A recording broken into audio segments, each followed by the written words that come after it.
ராசியில் கடைசியில் இருந்தாலும் குணத்தில் முதல்ல இருப்பாங்க. இலகுன மனசு, மென்மையாக பேசுவாங்க. தனக்கு கஷ்டம் வந்தாலும் மித்தவங்கிட்ட காட்டிக்காமல் இருக்கணும்னு நினைக்கிறவங்க. இதுவரைக்கும் ஒரு குழப்பத்திலே இருந்துட்டு இருப்பாங்க. நம்ம செய்கிறது கரெக்டா தப்பான்னு தெளிவான முடிவெடுக்க முடியாமல் கஷ்டப்படுற மீனராசிக்கு 2 வகையான உறவுகளால் வாழ்க்கை சிறப்பாக மாறப்போகுதுங்க. தந்தை மகன் உறவால் உங்கள் வாழ்க்கையில் மாற்றம் வரப்போகுதுங்க. என்னம்மா சொல்கிற, தந்தை மகன் உறவா? கொஞ்சம் புரிகிற மாதிரி சொல்கிறேன் அப்படின்னு கேட்டிங்க.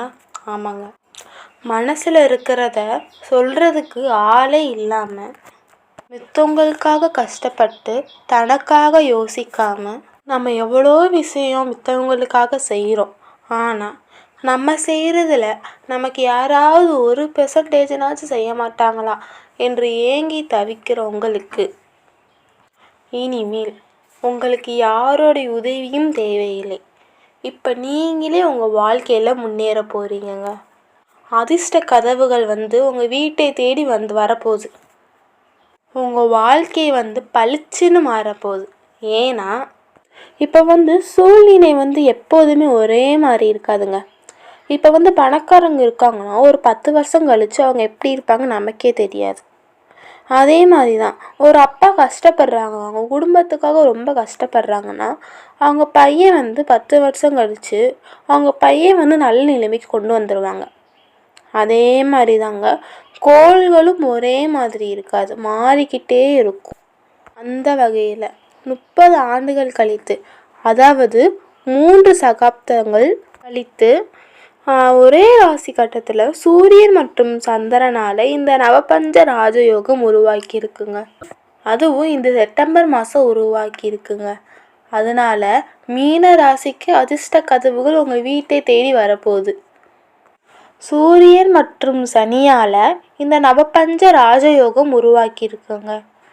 இதனால் அதிர்ஷ்டம் வரப்போகுது. பெயர், புகழ், பதவின்னு பொருளாதார ரீதியாக வளர போகிறீங்க. ஆன்மீக ரீதியாக உயர்வை அடைவீங்க.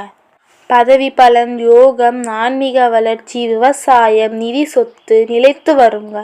உடல்நிலை மென்மேலும் உயருங்க. வாழ்க்கையில் நீங்கள் படாத அனுபவமே இல்லை. அதனால் நிறைய அனுபவம் உங்களுக்கு கிடச்சிருக்கு. மாணவர்களாக இருந்தீங்கன்னா கற்றல் திறமை மேம்படுங்க. மேலும் சனி பகவான் என்ன செய்ய போகிறாருன்னா கர்ம சுத்திகரிப்பு, அதாவது உங்களோட பாவ கணக்கெல்லாம் சுத்திகரிக்க போகிறாருங்க சனி பகவான். அதே மாதிரி நிறைய நிகழ்வுகள்லாம் உங்கள் வாழ்க்கையில் நடக்க போகுதுங்க. சனி பகவான் எப்போவுமே கர்ம பலன்களை தருவார். சூரிய பகவான் நம்மளை வளர வைப்பாருங்க. அதே மாதிரி தாங்க சனி பகவானும் சூரிய பகவானும் இணைவது சில சோதனைகளும் தரும். அதெல்லாம் தாண்டி நிலைத்த வெற்றியை சூரிய பகவான் தருவாருங்க. சனி பகவான் நம்மளை சோதிப்பார். ஏன்னா அவர் நீதிக்காரன், நேர்மைக்காரன், அப்படி தானே. அதனால் நம்மளை சோதிப்பார். இவன் நேர்மையாக இருக்கானா, நீதியாக இருக்கானா அப்படி சோதிப்பார். அந்த யோகை தர்றதுக்கு இவன் தகுதியான ஆளா அப்படின்னு யோசிப்பார். அப்போ நீங்கள் சோம்பேறியே இல்லாமல் கடகடன்னு வேலையை பார்த்தாதான் அவர் இவன் தகுதியான ஆள் அப்படின்னு சொல்லி யோகத்தை உங்களுக்கு கொடுப்பாரு. அதனால் இந்த காலம் நீங்கள் தெளிவாக இருக்கணுங்க. சனி பகவான் தாழ்மையை கொடுத்தாலும் சூரிய பகவான் தன்னம்பிக்கையை கொடுப்பாருங்க. நீதிக்கு நேர்மைக்கு நீங்கள் உறுதுணையாக இருப்பார் சனி பகவான். அதனால் நீங்கள் நீதிக்கும் நேர்மைக்கும் உறுதுணையாக இருக்கணும். அப்போ தான் உங்களை சனி பகவான் மென்மேலும் உங்கள் வாழ்க்கையில் உயர வைப்பாருங்க. மேலும் சூரிய பகவான் அருளால் தலைமை பண்பு வளரப்போகுதுங்க. மீன ராசிக்கு மன உறுதி தரப்போகிறாருங்க. சனி பகவான் எப்பவுமே சோதனை தான் தருவார். அது சோதனை தாங்குறவங்க கிட்ட மன தைரியம் இருக்கிறதுனால தான் அது சோதனையை தரப்போகிறாருங்க. வாழ்க்கையை வெளிச்சமாக மாறப்போகுது. திறமைகள் உங்கள் திறமைகள்லாம் வெளில வரப்போகுது. திறமைகள் உள்ளுக்குள்ளே இருக்குது. இப்போ திறமைகள்லாம் வெளில வரப்போகுது. நீண்ட கால திட்டமிடுதல் இப்போ வெற்றி அடைய போகுதுங்க. மன அழுத்தத்துலேருந்து விடுதலை பெறுவீங்க. முதலீடு, சேமிப்பு அப்படிங்கிறதுல உங்கள்கிட்ட வாழ்க்கையில் முன்னேற்றம் வரப்போகுது.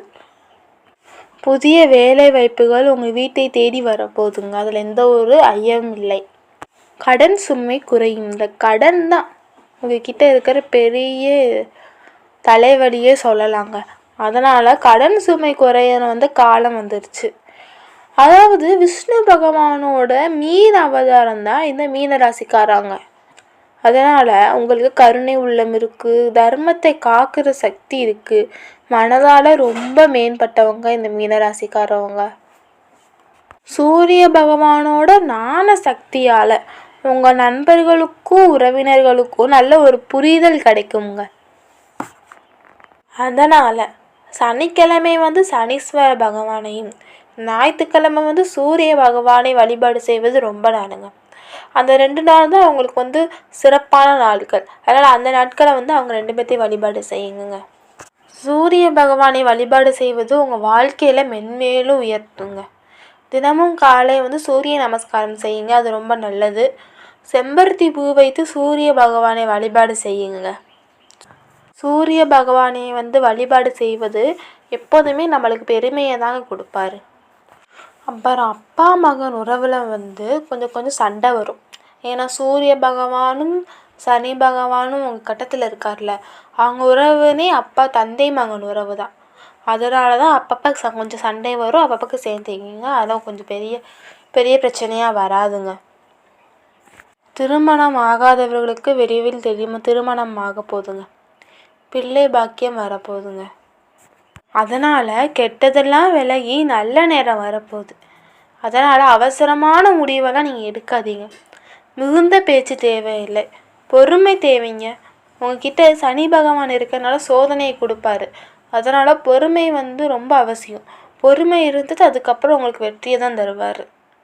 அப்புறம் தியானம், யோகா, அன்னதானம் செய்யுங்க, ரொம்ப நல்லதுங்க. சிவன் கோயிலுக்கு செல்லுங்க, செல்வத்தை உயர்த்துங்க. ஆன்மீக சிந்தனை இந்த நாட்களில் உங்களுக்கு ரொம்ப அதிகரிக்கும். அரசாங்க வேலை வாய்ப்பு உங்களுக்கு வீடை தேடி வருங்க. கல்வி சார்ந்ததாச்சும் ஒரு தொழில் செய்ய போகிறீங்கன்னா கல்வி சார்ந்த தொழில் செய்யுங்க. அது உங்களோட வாழ்க்கையில் முன்னேற்றம் தருங்க. அப்புறம் திருநள்ளாறு கோயிலில் போய் சனீஸ்வரனையும், சூரியனார் கோயில் அதாவது கும்பகோணத்தில் இருக்குது, அங்கே போய் சூரியனை வழிபாடு செய்வது ரொம்ப நல்லது. இப்போ சனி பகவான் உங்கள் ராசி கட்டத்தில் இருக்கிறதுனால பொய் பேசாதீங்க, மித்தவங்களுக்கு நம்பிக்கை துரோகம் செய்யாதீங்க.